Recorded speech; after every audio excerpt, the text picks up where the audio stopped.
Father God, we thank you for what Exodus shows us about your pillar of cloud leading them, Father God. And in the night, your pillar of fire, Father God. We thank you for your presence. We thank you for your shechinah. We're praying that we be your dwelling place. Continue to dwell in us, Father God. And any unsaved, Father God, we're praying that they will be able to be your dwelling place, Father God. They can have that shechinah moment. Let your presence fall down, Lord. Let your presence transform and lead us, Father God. Lead us out of this bondage that we're in, Father God. We're praying for your shechinah to be glorified, for us to be aware of your movement. Where are you going, Father God? We're praying that we follow where you are going. Imagine they might have known certain parts of the land, but you're leading them a different way out of where they were going, Lord. We pray we follow your direction. We pray we follow your direction, Father God. And we pray we thank you, Father God, just like it talks about matrix in the Bible, wounds being opened in the Bible, and you demanding things in the Bible, Father God. We pray that people will get pregnant in this year of growth, pregnant with your shechinah, pregnant with your glory, pregnant with your direction, Father God,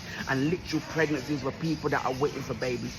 We pray that they want babies, that they want to honor you with that baby. They're putting that baby before you, Father God, not just because of traditions or people asking them when they're going to have a baby, but they're getting a baby because they want it to be glorified by you. They want it to be raised by you, Father God.